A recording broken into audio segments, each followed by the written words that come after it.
नमस्कार। राजकीय डूंगर महाविद्यालय के हिंदी विभाग से मैं सुचित्रा कश्यप इस कक्षा में आपका स्वागत और अभिनंदन करती हूँ। आज के व्याख्यान में हम एमए उत्तरार्ध के चतुर्थ प्रश्न पत्र विशिष्ट साहित्यकार में प्रेमचंद जी के प्रमुख उपन्यास रंगभूमि की मुख्य भावधारा पर अध्ययन करेंगे। प्रेमचंद जी ने रंगभूमि में समाज की विभिन्न समस्याओं को उभारा है।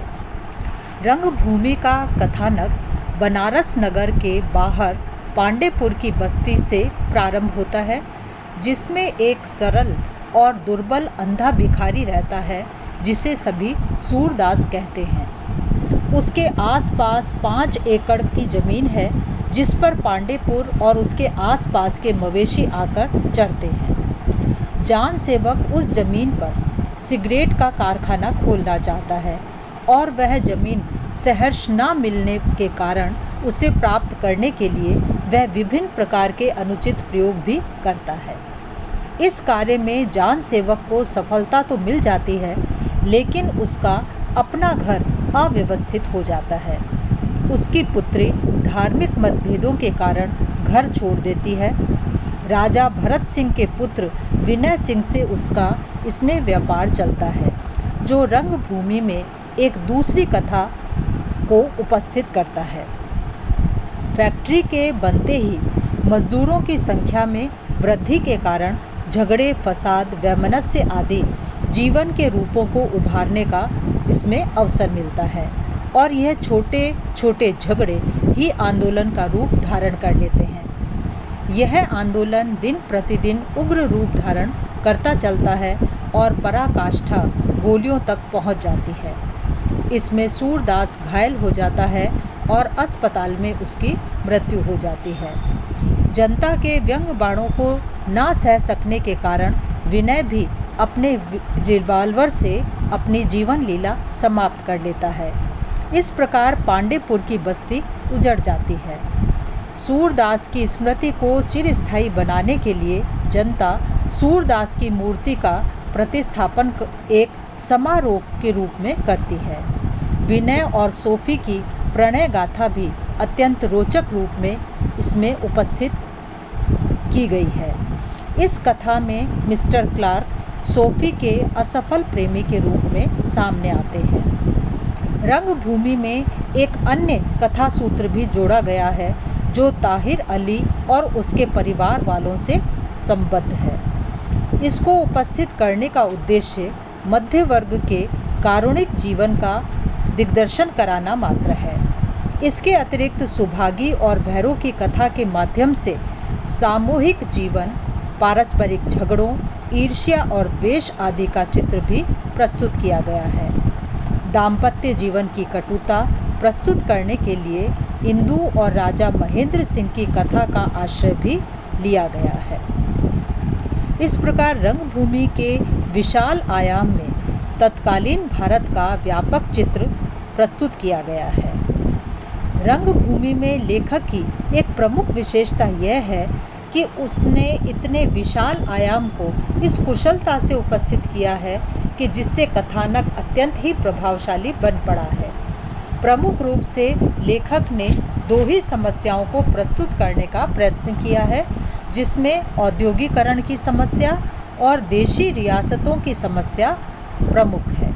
इसके अतिरिक्त लेखक ने न्यायालयों की धांधलेबाजी, सम्मिलित परिवार, दाम्पत्य जीवन और भिक्षावृत्ति आदि पर भी प्रकाश डाला है, जिसमें उन्हें पूर्ण सफलता प्राप्त हुई है। रंगभूमि के माध्यम से प्रेमचंद ने अपने युग को मानो साक्षात सामने उपस्थित कर दिया है।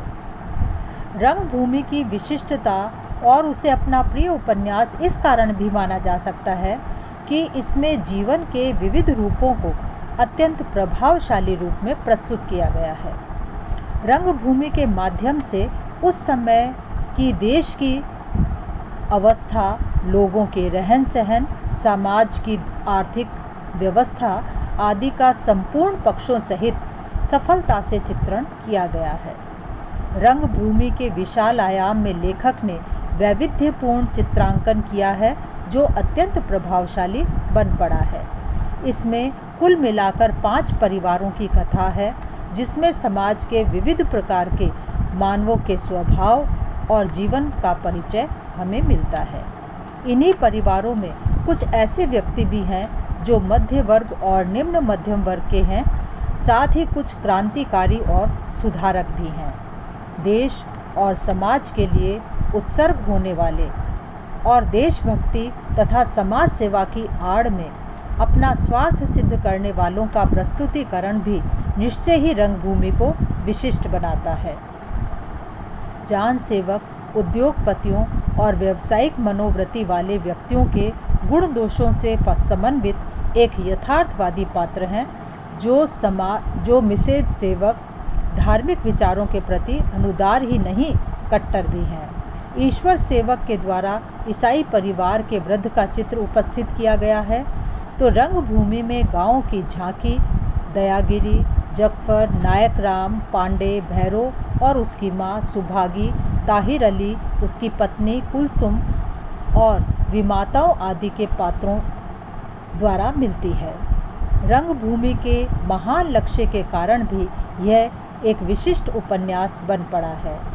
यह महाकाव्यात्मक उपन्यास राष्ट्रीय भावना को प्रबुद्ध कर समाज और देश को विकास के पथ पर अग्रसर करता है। यह संपूर्ण समाज की गतिविधि पर प्रकाश डालता है। इसमें समाज की केवल किसी एक समस्या को ही चित्रित नहीं किया गया है, बल्कि इसमें समाज की विविध समस्याओं और उसके संपूर्ण अंगों का चित्र प्रस्तुत किया है। सामाजिक, राजनीतिक और आर्थिक गतिविधियों को यथार्थ रूप में सामने लाया गया है। लेखक ने संसार को विशाल रंगभूमि बतलाकर ही रंगभूमि की रचना की है। रंगभूमि के माध्यम से भौतिक शक्ति पर आत्मिक शक्ति की विजय दिखाई गई है, जो निश्चय ही मानव मन में एक नवीन साहस का समावेश करती है। रंगभूमि का कथोपकथन भी विशिष्टता लिए है। परिस्थिति और स्थान तथा पात्र के अनुसार सभी के वार्तालाप प्रभावशाली बन पड़े हैं। रंगभूमि के पात्रों की भाषा निश्चयी पात्रों के अनुकूल है। ईसाई पात्र ईसाईयत का पुट देकर अपनी भाषा को और भी सजीव बना देते हैं। कहीं कहीं उर्दू शब्दों और मुहावरे आदि के प्रयोग से तथा वाक्य रचना के ढंग से के कारण भी भाषा और प्रभावशाली हो गई है। रंगभूमि की मुहावरेदार बोली हिंदी में बेजोड़ है। रंगभूमि की शैली प्रसाद, ओज और माधुर्य गुण से युक्त है। कहीं कहीं उपन्यास में नवीन उपमाएं भी देखने को मिलती हैं, जो निश्चय ही अद्वितीय हैं। इस प्रकार कह सकते हैं कि प्रेमचंद भारतीय जीवन के सच्चे कलाकार थे। उनके उपन्यास आदर्श व यथार्थ का समन्वय प्रस्तुत करते हैं। प्रगतिशील दृष्टि, मानवतावादी विचारधारा और जीवन को गहराई से देखने व मूल्यों के स्थापन आदि की अनेक विशेषताएं इनके उपन्यास में देखने को मिलती हैं। रंगभूमि समस्या मूलकता के कारण विशेष महत्व रखता है। बाकी आगे की कक्षा में हम विस्तार से अध्ययन करेंगे। धन्यवाद।